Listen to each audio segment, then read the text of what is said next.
Hey there, Blue Table fans. It's the 3rd of July, and I'm out on my front porch. I thought I would jib-jab you a little bit about Warhammer 8th Edition.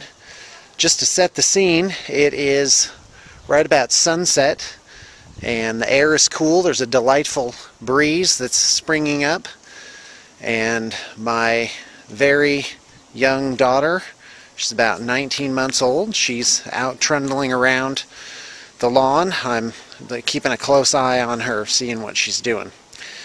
So, 8th edition, I think a lot of people are holding their breath to see how it will affect the game, and to some extent they're right to do so. But then again, on the other hand, there's really only a limited number of ways that this affects the game, and I'm hoping to shed some light on that and help you along in your building of your army list. Now, if you are an inexperienced player, or you just plain don't know anything about the game, I'm definitely going to keep you in mind as I go on. Now, Warhammer Fantasy used to be a game about the movement phase, where it was really critical that you, get in on someone's flanks and, outmaneuver your opponent. And now the game really is about that as well, but also a lot more about killing things. So army list building is really a big deal. So the real winners in 8th edition are giant blocks of infantry. And the reason for that is that charges are now determined by the roll of a dice. So it used to be a standard movement would be 4 inches, and then you could charge double, which means you could charge 8. Well, now you charge 4 inches base plus 2d6, and that's 7. So effectively the board has become a lot smaller, which brings those blocks of infantry back into play as sort of the main, hammering force in an army list. There's another reason that big blocks of infantry really came out on top, is that it's a lot harder to get a flank now. It used to be that in order to flank somebody and break their ranks, meaning they wouldn't get their rank bonuses anymore, you'd have to have a unit strength of at least 5. Well, there's no more unit strength. You simply have to have a rank. In other words, your front row, and then 1 second row of at least 5 models wide. 3 in the case of troll, ogre-sized figures. We're going to talk a lot about those later on. So it's harder to break ranks, so those ranks tend to have staying power. And there's even more. If you have, as I understand the rule, if you have more ranks than your opponent, you basically get steadfast, which is kind of like stubborn, which means you don't modify your leadership on a break test. So that means that these giant blocks of infantry are going to stick around to keep delivering their hitting power. Alright, so it gets even better for giant blocks of infantry. In fact, this affects almost every unit in the game.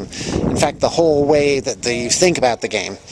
It used to be that you could peel off the front rank. Okay, how to explain this?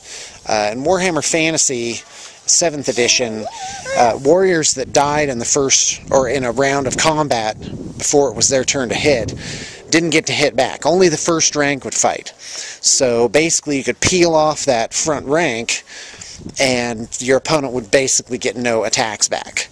So the only way for sort of the grunt infantry to win combats was basically just to rank up, outnumber, have a banner, have a war banner, and then just keep their fingers crossed that, cavalry charges, giant monsters, heroes on dragons, and stuff like that wouldn't just peel off that front rank and then leave them standing there with no combat resolution from wounds.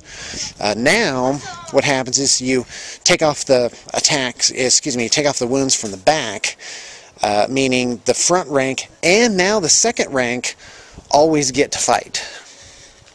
So that is really a big deal, and it helps keep those giant blocks of infantry in the game for long. My 5-year-old came out and had the pruning shears and was pruning things he shouldn't have been pruning. So anyway, no real harm done there. Alright, let's continue. So, now, it used to be you'd take infantry in blocks of 20 or 30. So, like a unit of 30, that was huge. That was really the outside of where you would take things, for the most part. But now, 30 is the new 20. You really got to have those blocks of 30. And another thing to consider is that the deployment zone now is 9 inches short on either edge of the board. You don't deploy all the way across the board anymore.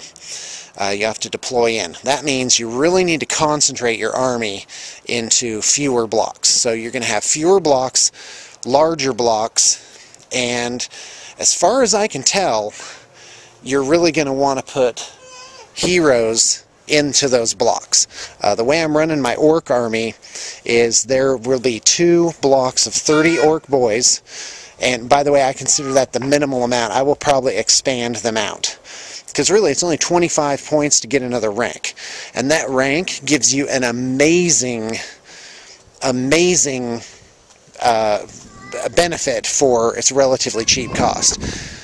Namely, it makes sure that you get that steadfast. Okay, so to recap, Warhammer Fantasy really is a game about killing things now, but you have to kill things with other factors in mind. You have to, basically, it's a game of correctly bringing to bear the killiness of any given unit. And so, really, when I'm looking through the Orc and Goblin list, for example, the thing that I'm looking at is Orc Boys. Orc Boys are great. Army lists with units of giant that can take giant blocks of really cheap troops really are where your staying power is going to. So when you're making an army, you definitely got to start with 2 large blocks of infantry. I don't believe the all-cavalry army is viable anymore, because you just can't, you won't be able to break units by peeling off that front rank. You simply won't be able to kill enough. Now the other thing to consider is that things strike in strict initiative order now. So even if you charge, you still strike in order of initiative. Now in a lot of cases that won't matter, like if your initiative is 5 or 6, most of the time you're just going to hit first anyway. You'll hit first when people charge you too. So that really that really gives Dark Elves a boost. So really, giant blocks of infantry just were like ching, ching, ching, ching, ching, ching, ching. They just got one good boost after another. So when you're making an army, think blocks. Yeah, a beginning army, you probably get away with 20. In a larger army, you're going to want 30 or 40, and it depends on the cost. I wouldn't go blocks of 30 or 40 in, you know, I don't know, for example, Dark Elf Blackguard. So anything 10 points or more, you might not want to go as high as 40. Maybe 30 outside. Dark Elf Spearmen at 6 points each, oh yeah, take them in blocks of 30. 30 times 6 is only 180 points. So really your giant block, you want to skew it to be about 250 points. In fact, you want it to be about 1/10 of the total point cost of your army. Now that's before putting heroes into these blocks. Just like before, heroes and giant blocks of you know, other units, because it could be cavalry in this case, were the two great tastes that taste great together. They, the heroes could have survivability because they were in a block of troops, and also gain the other bonuses like rank bonuses and banner and stuff like that. And they would give some killing power. Well, now a unit of guys has its own killing power, own staying power, and when you add heroes on top of that, boy, watch out.